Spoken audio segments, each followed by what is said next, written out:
los que estábamos perdidos en el desierto y Él nos llama y nos recoge y nos pone junto a Él y nos injerta y nos hace a nosotros ser llamados hijos de Dios. Qué privilegio tan grande, hermano, que usted se llame hijo de Dios, que usted tenga ese mismo derecho del cual Jesús gozó y del que Él goza con su Padre, de tú no tener que ir a ningún hombre o hacer ningún ritual. Simplemente expresa tu voz y habla con Dios y dile: Señor, aquí estoy, quiero ser parte tuya, quiero que tú reines en mi corazón. Y Él, la palabra dice que inclina su oído y te escucha y te concede lo que tu corazón pide, ¿verdad? Y le dice, y la futura seguridad del creyente en aquel tiempo de resucitar la vida eterna. Amén. Nos da eso. El que cree en Cristo Jesús, en que crea que Jesús es el Hijo de Dios y que murió y que fue resucitado, tenemos esa garantía de ser resucitado, de vida eterna en las mansiones celestiales. Aleluya. Y el creyente que participa en la naturaleza divina de Dios, el Mesías, porque Él es el Verbo hecho carne. Él fue la palabra creada. Él fue del que se habló en un principio que iba a devenir. Él fue el que divisó el plan cuando el hombre en su rebeldía se negó a aceptar que había faltado ante Dios y comenzó a inventarse excusas para no aceptar la culpabilidad de lo que había cometido en el jardín del Edén. Dios le da al hombre a través del tiempo, le da la oportunidad de redimirse y el hombre sigue fallando porque no puede hacerlo, pero llega Jesús porque el Padre tuvo que enviar a su Hijo para que nosotros pudiéramos encontrar lo que estamos hablando hoy, la reconciliación con Dios, porque Él es nuestro abogado, Él es nuestro intermediario. Aún el Padre nos mira y nos ve nuestra falta y el Hijo le dice: ámalo, yo los amo, mira cómo son, ámalo, dale amor. Y nosotros amamos a Dios, por eso somos reconciliados con Él, por eso que nuestras faltas, nuestros pecados son borrados, por eso es que podemos implorar y pedir perdón y recibirlo de Dios. A ti yo te invito, hermano, para que recibas ese mismo perdón, para que clames a Dios, para que reciba esta bendición tan grande que nosotros hemos recibido. Qué hermoso es. Y nos da esa revelación y ese misterio a todo aquel que esté en Cristo. ¿Por qué? Porque nos hace todo eso a nosotros ser una nueva criatura. Hemos de cambiar nuestra forma de pensar, nuestra forma de actuar, por cuanto cuando le entregamos nuestra vida al Señor, se levanta una carga tan y tan grande, las cadenas se rompen, el yugo es quitado, el peso del pecado es quitado, que nos lleva, que no nos deja vivir, que no tenemos paz y sentimos esa paz interna y sentimos esa alegría. Y entonces ahí comenzamos nosotros a ser creados y transformados nuevamente en una nueva criatura que creemos firmemente en el Señor. Y todas las cosas que habíamos hecho, que eran de perdición y de pecado, fueron olvidadas, fueron pasadas, fueron escritas y clavadas en la cruz y borradas con la sangre de Cristo. Amados hermanos, a veces usted dirá: pero yo soy un hombre justo y bueno, yo estoy en mi casa, mantengo a mi familia, le hago el bien a todo el mundo. Señor. Pero, amados hermanos, las obras sin fe no justifican, no redimen, no reconcilian. La fe sin obra tampoco no rectifica y no hacen justicia. Las dos tienen que ir de la mano. Y eso, cuando eres una criatura nueva en Cristo Jesús, tu vida cambia. Entonces ya comienzas a ser un hombre nuevo. Aunque no hayas hecho ningún mal, pero el único mal que has tenido es que no has obedecido la palabra de Dios en aceptar y en vivir una vida piadosa en Cristo Jesús. Amados hermanos, y esas cosas viejas pasan y todas son hechas nuevas. Porque nosotros venimos a un ministerio de servir, de ser servidores, de amarnos unos a otros. Qué pocos hermanos sirven hoy en día. Aleluya. Alabado Dios. Sí, Qué Señor. pocos hombres se dan la tarea de servirle al prójimo. Amén. De decirle, hermano, yo vine aquí para servir. Amén. La humildad y el Señor Jesús nos enseña eso. Amén. Una de las cosas, fíjate, que estaba hablando, tocaste ese punto, hermano Selpa, vemos que el apóstol Pablo estaba hablando, cuando estaba hablando con esta iglesia de Corintio, era el que estaba hablándole, porque en los versos, si vemos en el verso 12, Amén. que él le dice, no nos recomendamos a nosotros mismos, y dice, sino que damos ocasión de la gloria, no como aquellos hombres que se quieren gloriar en ellos mismos, como que, o sea, en otras palabras, aquella gente le querían presentar a aquella iglesia que había creído en Jesucristo, unas personas que habían sido transformadas, posiblemente muchos de ellos de sus vicios, posiblemente de la prostitución, posiblemente de diferentes pecados que estaban cometiendo y reconociendo. Ellos reconocieron sus pecados y estaban allí en aquella iglesia sirviéndole a Dios, pero ahora vinieron estas personas, porque siempre hay personas que se creen que son súper religiosos o son, como decir, súper espirituales, que como nunca, como dicen ellos, como decimos nosotros, a veces que esta es la manera que yo lo formo, que me dice que no tiran la piedra ni velan al guardia, que como dicen, nunca he hecho nada malo, nunca, yo solamente lo que voy a de mi casa al trabajo y del trabajo a mi casa, no le deseo nada a nadie, tengo mis propias cosas, nunca he hecho daño a nadie, pero ellos se creían que solamente por hacer esta obra o hacer esta nada más, voy todos los domingos, a la misa y cumplo con ese propósito.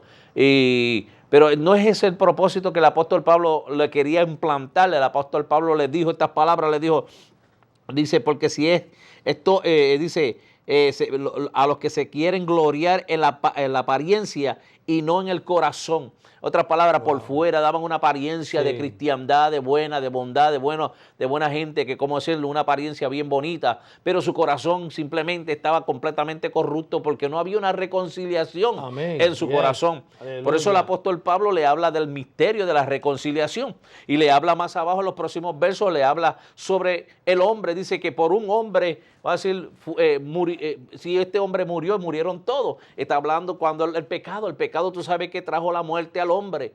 Amén. La separación a Dios. Y cuando hablamos reconciliación es cuando hay un enojo entre unas personas o cuando hay un alejamiento entre unas personas y hay un reencuentro o hay una nueva, vamos a decir, una nueva que encuentro en esas personas, ahí encontramos Amén. Como hay una reconciliación. Entonces vemos que la separación del hombre y Dios fue el pecado. Al hombre, Adán, pecar, hubo una separación.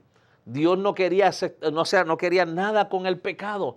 Por eso que Dios puso un plan desde el principio que el hombre falló. Hizo un plan por el cual el hombre tenía que más tarde entrar. Ahora vemos que el apóstol Pablo habla de este misterio que vino a revelarse a través de la muerte de Jesucristo. Y les habla que por este hombre murió un hombre simplemente por toda la humanidad. Así, que murió por todos. ¿Para qué? Para traer ¿qué? Entonces dice en el verso, como dice aquí en el verso dice, y por todos murió. En el verso 15, y por todos murió para que los que viven ya no vivan para sí, sino para aquel que murió y resucitó por ellos.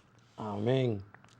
Que ya no van a vivir conforme a su manera, a su forma, sino que vamos a vivir conforme a lo que aquel hombre que dio la vida por nosotros es lo que estableció para que nosotros viviéramos conforme a eso. Por eso es que nosotros, a la vez que venimos a Cristo, tenemos que apartarnos del pecado, tenemos que apartarnos de la maldad, porque hemos hecho una reconciliación nuevamente con el Señor Jesucristo. Amén. Hemos tenido un reencuentro. Antes la palabra nos enseñaba que para el hombre poder llegar a Dios era difícil. Sí. Había un velo en el cual el hombre tenía que usar lo que se llama, a través del sacerdote, llevar una ofrenda de reconciliación, y era una vez al año.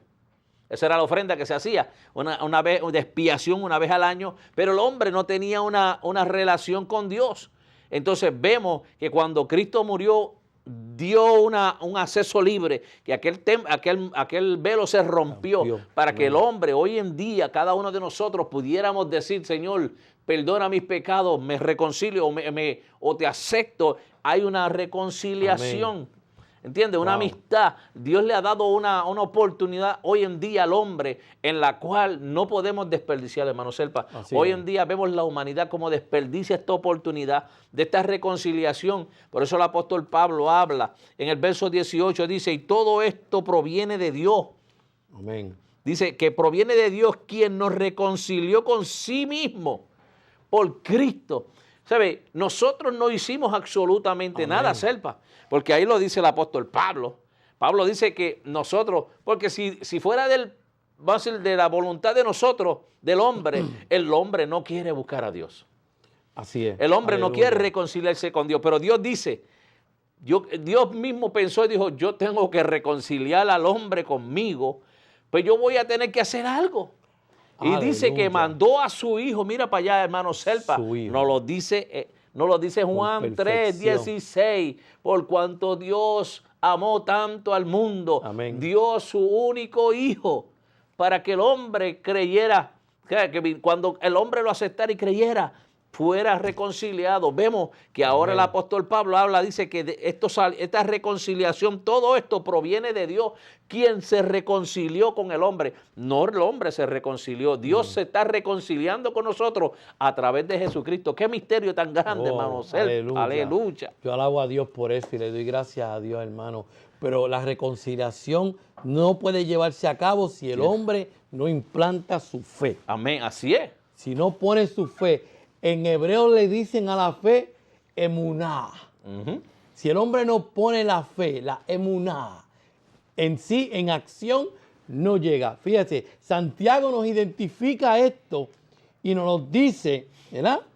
Santiago, primeramente Efesios, en Efesios 2:10, nos dice, porque somos hechura suya, somos hechos por Él y creados en Cristo Jesús para buenas obras, las cuales Dios preparó de antemano Wow. para que anduviésemos en ella. Alabado. Pero Dios. no pudimos cumplir eso.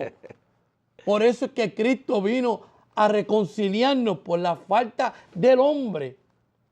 Y ahora Santiago lo define claramente. Santiago nos dice, Santiago 2, 14, 15, dice y nos habla de la fe sin obra. Es muerta. Y dice, hermanos míos, ¿de qué aprovechará si alguno dice que tiene fe y no tiene obra? ¿Podrá la fe salvarle? Y si un hermano o una hermana está desnudo y tiene necesidad del mantenimiento de cada día, y alguno de ustedes le dice, ir en paz, calentaos y saciaos, pero no les digas las cosas que son necesarias para el cuerpo, o sea, no los ayudé, no les di nada, ¿de qué aprovecha? ¿De qué me sirvió eso? Así también la fe, si tiene obra, es muerta, si no tiene obra, es muerta y en sí misma. Pero alguno dirá, tú tienes fe y yo tengo obra. Aleluya. Muéstrame tu fe sin tus obras y yo te mostraré mi fe por mis obras. Pero no basta ahí. Y le dice, ¿tú crees que Dios es uno? Y le dice, bien hace. También los demonios creen y tiemblan. Amén. Mas quien quiere saber, hombre vano, que la fe sin obra es muerta, no fue justificado por las obras de Abraham, nuestro padre, cuando ofreció a su hijo Isaac sobre el altar. ¿No ves que la fe actúa juntamente con sus obras y que la fe se perfecciona por las obras? Y se cumplió la escritura que dice, Abraham creyó a Dios y le fue contado por justicia y fue llamado amigo de Dios. Wow. Pero fue su fe, hermano. Cuando habla de Abraham, Abraham hizo el sacrificio óptimo de esperar tantos años por un hijo, por una bendición. Y cuando Dios se la da, Dios lo prueba y le dice, a ver si tu fe tiene acción y tiene obra, sacrifícame a tu hijo. Dios no lo iba a permitir, porque nuestro Dios no es un Dios que acepta sacrificio de hombre, de sacrificio humano. El que te diga lo contrario es una mentira. Nuestro Dios quiso probar la fe de Abraham. Cuando Abraham fue a sacrificar, el ángel ya estaba al lado y le dijo, Yes. detente. Ahora